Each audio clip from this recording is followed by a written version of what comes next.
Dan dengan mengucap Bismillahirrahmanirrahim, saya luncurkan Core Values ASN berakhlak dan Employer Branding ASN bangga melayani bangsa. Baharudin Yusuf Habibie, atau akrab dikenal dengan B.J. Habibie. Namanya tak pernah lekang oleh waktu. Nama seorang presiden Indonesia ketiga yang masih terus tinggal oleh bangsa Indonesia. Karena kecerdasan, berbagai prestasi memukau hingga kisah cintanya terhadap sang istri Ainun.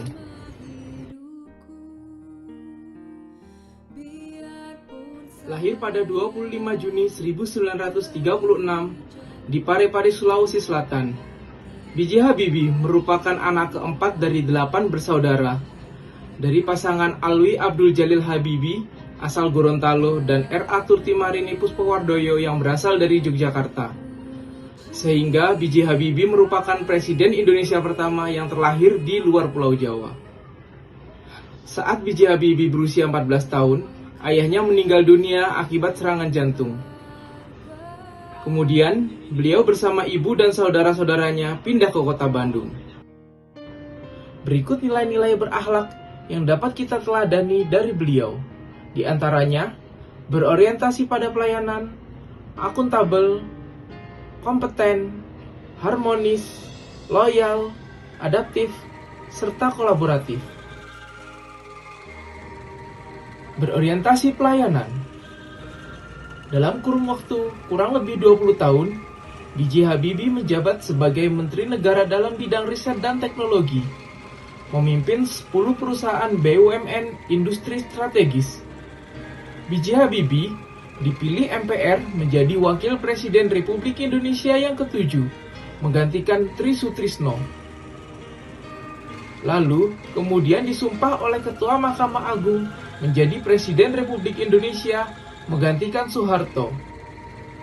Selama pengabdiannya terhadap Indonesia, beliau memberi kebebasan kepada masyarakat untuk menyalurkan aspirasinya, dan adanya kebebasan pers. Selain itu, beliau berhasil menyelesaikan krisis moneter dan perbaikan ekonomi di Indonesia.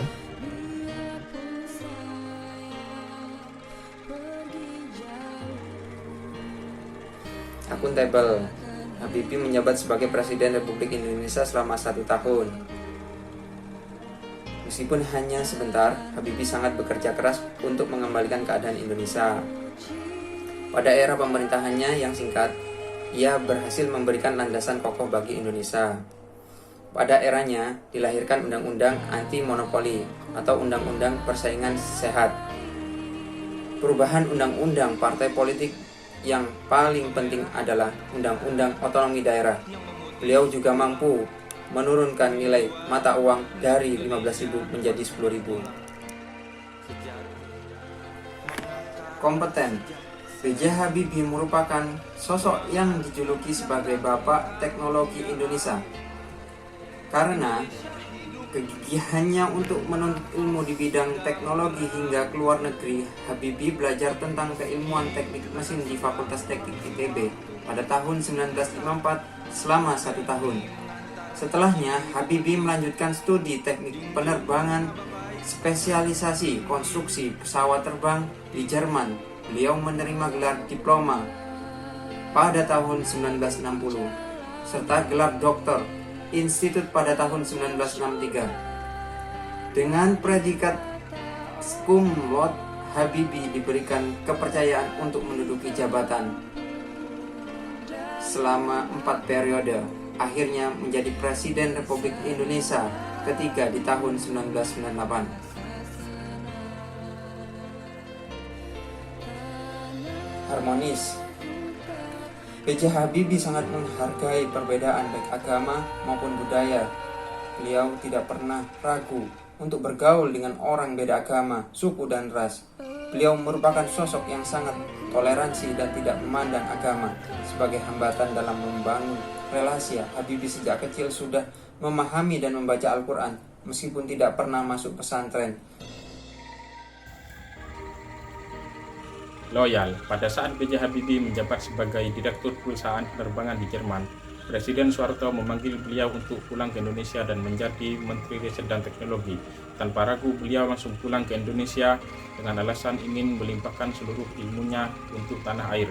Padahal Jerman sudah menawari beliau kewarganegaraan kehormatan, tapi beliau menolaknya untuk bangsa Indonesia yang lebih maju. Adaptif. Di dunia penerbangan, B.J. Habibie dikenal sebagai Mr. Crack, yaitu penemu teori rambatan titik kerusakan pesawat. Dengan mengadaptasi teori ini, angka kecelakaan pesawat dapat ditekan dan kos penerbangan dapat diturunkan, sehingga dapat menggenjot sistem industri dan pertumbuhan ekonomi di tanah air.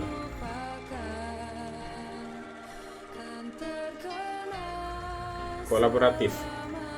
Pada saat beliau merancang pesawat CN235, beliau bekerjasama dengan insinyur dari Spanyol dan prototipenya berhasil terbang pada tahun 1983. Presiden B.J. Habibie juga bekerjasama dengan IMF untuk memberantas krisis moneter pada tahun 1998 dan bersama DPR MPR membentuk Undang-Undang Nomor 9 Tahun 1998 mengenai kebebasan pers di muka umum dan juga sebagai agen pengendali sosial.